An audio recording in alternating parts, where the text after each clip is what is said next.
Matthew chapter 25, verses 14 through 30. A little bit of a longer reading this morning, the parable of the talents. Matthew 25, verses 14 through 30. Listen carefully to the reading of God's holy, inspired, and infallible word.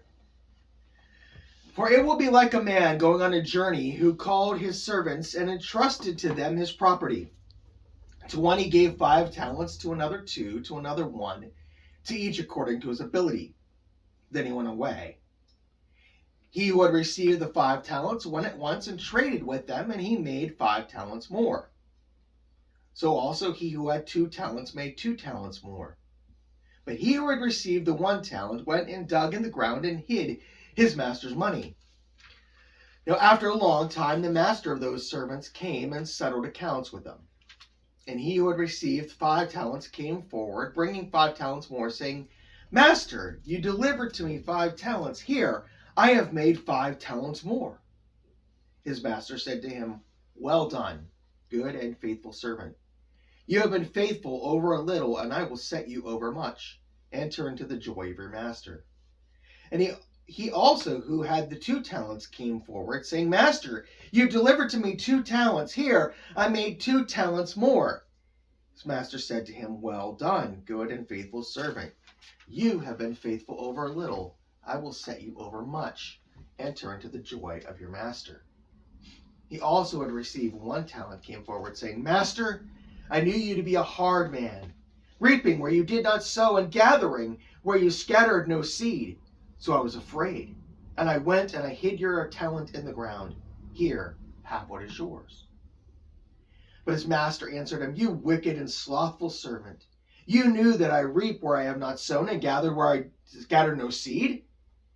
Then you ought to have invested my money with bankers, and at my coming I could have received what was mine, or my own, with interest. So take the talent from him and give it to him who has 10 talents. For everyone who has more will be given, and he who will have an abundance. But from the one who has not, even what he has will be taken away. Cast the worthless servant into the outer darkness, in that place where there will be weeping and gnashing of teeth. So ends the reading of God's holy, inspired, and infallible word. Thanks be to God. Let us pray. Lord God, we come to you now and we ask for your favor to help us to understand and apply your word. Lord, speak to our hearts today. Open our minds, open our eyes to see the wondrous things contained within your law. This all to your glory in Jesus' name. Amen. You may be seated.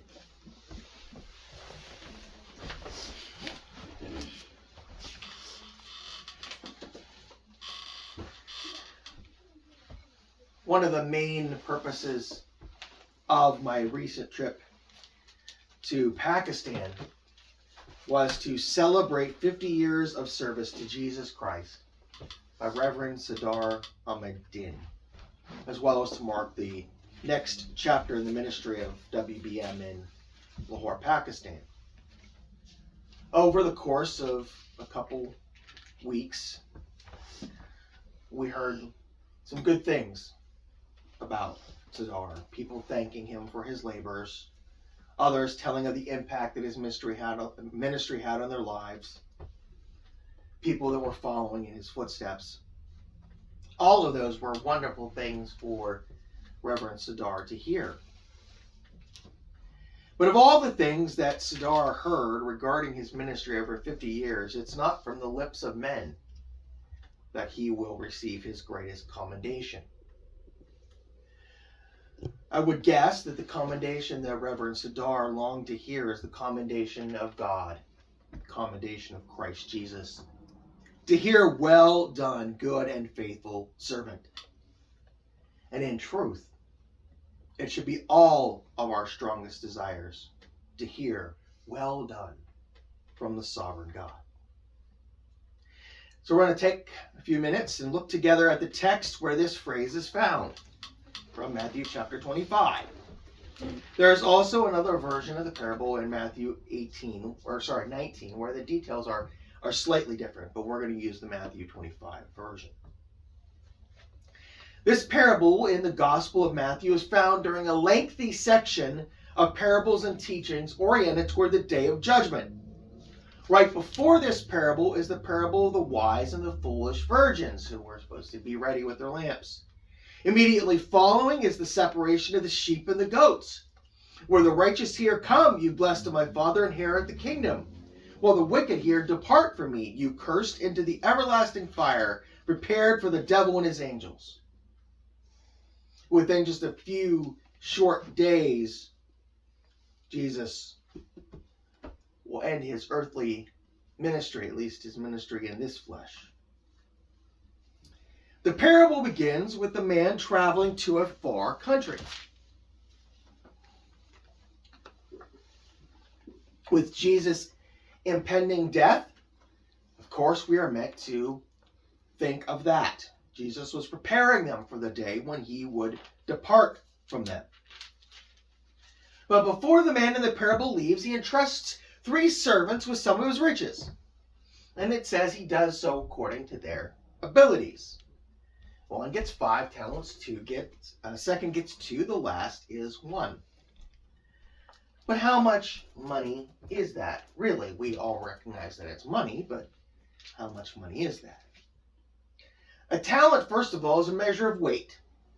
It is about 57 to 80 pounds. And when used with regard to money, it could be referring to a talent of gold or a talent of silver. To put it in perspective, 1 talent of silver is roughly equivalent to 20 to 25 years of pay. These men are being entrusted with a substantial amount of money, and one of them receives 5 talents. That's more money than anybody would have seen of normal means in a lifetime. But what are they supposed to do with this? Matthew just says they were given according to their ability. But what's implied in Matthew is stated more outright in Luke's version, where they are told to do business until I come. They are expected to take these substantial amounts and use them to make more money for the master. But what is the truth that Jesus is trying to communicate to his disciples through this parable about the days after his departure? The disciples are being entrusted with something of great value. We can look at it in the sense of Ephesians 4:8, where it says that he led captivity captive and gave gifts to men. We who are in Christ have been entrusted with gifts to be used for his business. God has poured out gifts upon us, gifts that are precious, gifts that we are given by God that are extremely valuable. They are not to be wasted or hidden away. They are meant to be used and multiplied. These great variety of spiritual gifts given to the church. But more importantly, I think the thing of great value here is the gospel itself. Can anything be said to have more eternal value than the gospel? It is life and death, heaven and hell, reward and wrath. And the gospel itself was costly, not to us, but to God. It was purchased by the blood of Jesus Christ on behalf of the elect. And the strange thing about the gospel is this, that in order to multiply it, it must be given away. We're not to be stingy with the gospel, as the third man in the parable is. It is free to all who receive it, yet it is of inestimable value. Do we understand truly the value of the gospel enough to give it away? We're not to be just idly waiting by for Christ to return. We have been entrusted with something that is his. And what an honor it is to be entrusted with the riches of the grace of God in Christ Jesus. So now we get to the section of this parable where he gives out some commendations. The master returns and wants to make an account. The one entrusted with 5 returns with 5 more. The one with 2, 2 more. And they are commended. And the Lord said to him, "Well done, good and faithful servant. For you were faithful over a few things. I will make you a ruler over many things. Enter into the joy of your Lord." Good and faithful servant.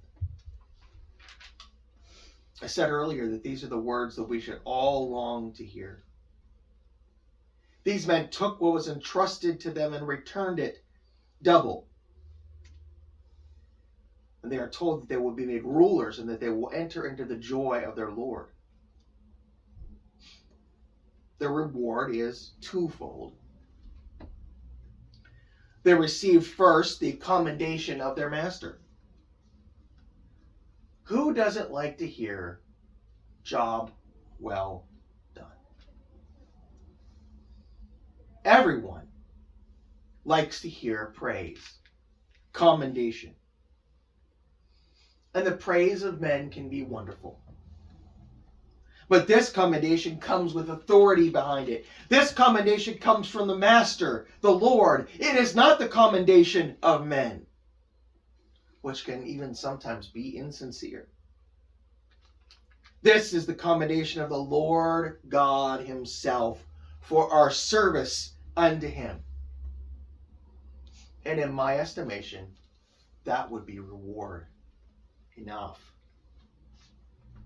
The second part of the commendation, it seems, is to be entrusted with more. I'm going to be honest, I'm not completely sure what the implications of this are. It most certainly means that there are rewards waiting for those who are faithful in Christ. What goes along with this is that they are to enter the joy of the Lord. The joy of their Lord. Unending, inconceivable, eternal joy.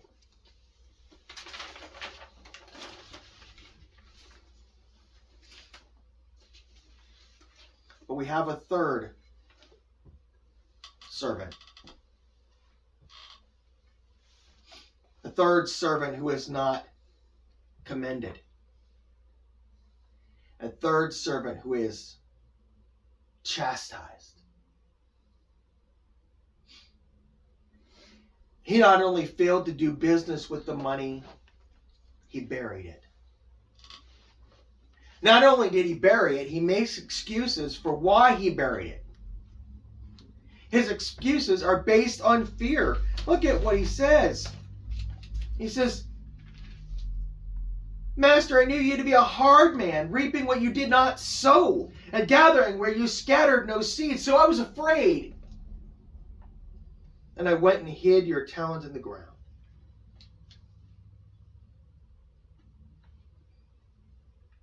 His excuses are based on fear. He's afraid of the master. But should he have been? Should he have been? Is it even based on a realistic expectation of the master? I think maybe a skewed expectation of the master, for the master does prove that he would take the talent from him and cast him out for being worthless. But that was for being worthless. There's no sense in which the master is unreasonable. The first 2 servants didn't fear him. The first 2 servants went out and did what they thought they should do. This was the master's money, and they needed to do the master's business. And when the time came, they came to their master with joy. There's a sense of eagerness that's there in the text. Master, look what we did. Master, the 5 you gave me, here's 5 more. They know the master would be excited. There was no expectation that he was going to give them anything more. He doesn't promise them a thing. But they wanted to honor their master. Yet the third one's afraid. The third one, well, based on verse 30, I kind of wonder if this is the kind of person who thinks they know God and do nothing with the knowledge, and so prove to themselves and to God that they really never knew him at all. He doesn't state that, but I think it's pretty strongly implied with casting out the worthless servant into the darkness. That's not a good thing, where there will be weeping and gnashing of teeth. That sounds like condemnation to hell to me. Why is it that the good servants are able to receive a commendation? What is it about them that they do something to receive the commendation and the last servant doesn't? What is it that sets them apart? The good servants wanted to honor their master. As I said, they had a different view of their master. They did not fear him. They did not see him as a tyrant. They were joyful in service, eager to show him what they had done, eager to do it in a way that honored and glorified him. It is clear.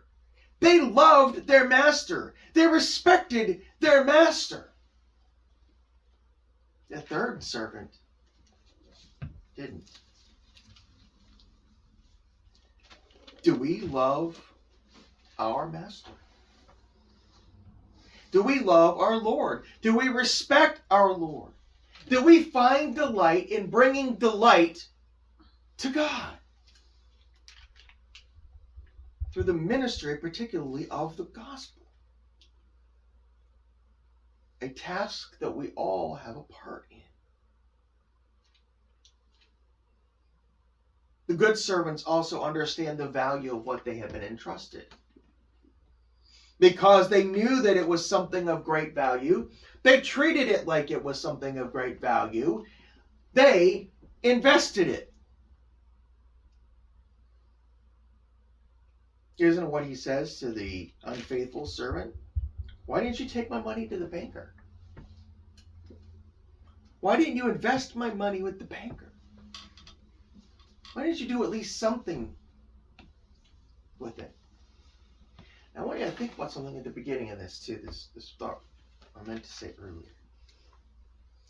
Remember why they were given the amount they were given? They were given the amount they were given according to their ability. The master is no fool.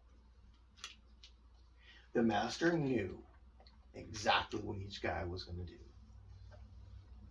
And they were being given an opportunity to show what they would do for the master. And without fail, the third servant failed to follow through. But the good servants, they knew. They knew the value of it. And they did with it what they should have done. Because they knew the master wanted that. They knew that the master did not just give it to them to hold on to it. I mean, he could have put it somewhere else. This wasn't just somebody saying, watch my bank account while I'm gone. This was a master who was giving his servants an opportunity to prove their trustworthiness, to prove their service, to prove how much they honored and loved their master. They understood that the master wanted them to use this to profit. to profit him. And the way we profit the master with the gospel is to give it away, to take it to the world. The question is for us, do we see the gospel in this way? Do we see our spiritual gifts in this way? Do we see our lives in this way as things that are meant to be used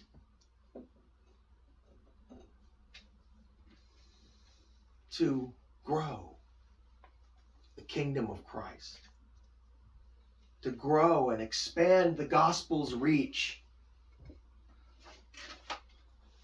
to grow and expand the reach of the Word of God? Or do you squander what God has given you? Whether it be your money, your gifts, or your time, or whatever it is. You squander it. Do you squander it? Now keep in mind, I just presented this message to a group of pastors. They need to be reminded too not to squander their gifts. We need to be reminded not to squander our gifts.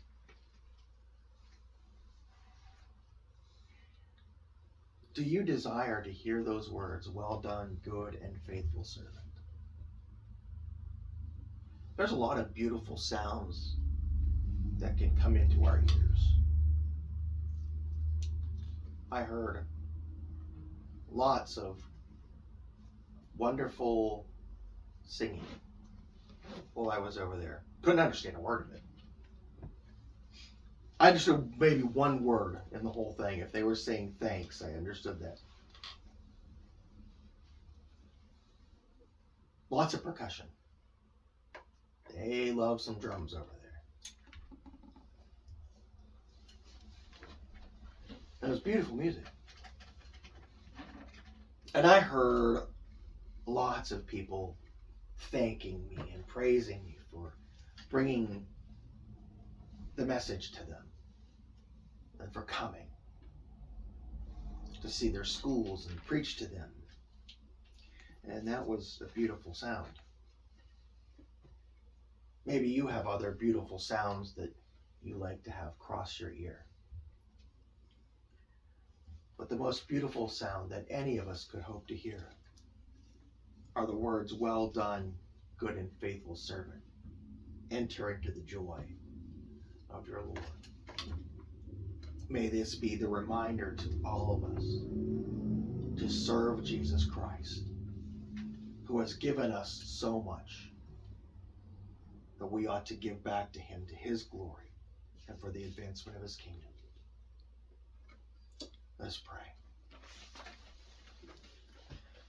Lord God, we are grateful for being challenged today by your word. Lord, for being confronted with the words, "Well done, good and faithful servant." Lord, it's something that we can go through our regular lives and not think about those words as we get busy with everything going on. Lord, remind us here that this is our goal.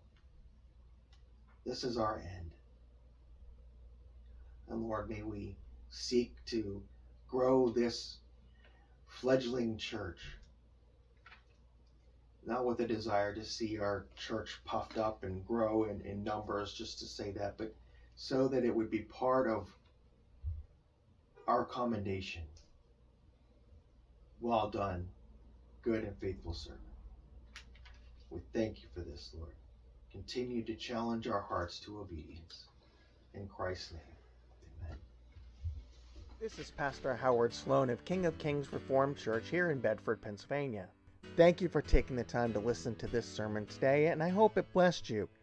If you would like more information about King of Kings Reformed Church, you can visit us on the web at kingofkingsreformed.com, or you can check us out on Facebook at King of Kings Bedford. Either way, I hope you check us out, and may you find the blessing of knowing and being known by our Lord Jesus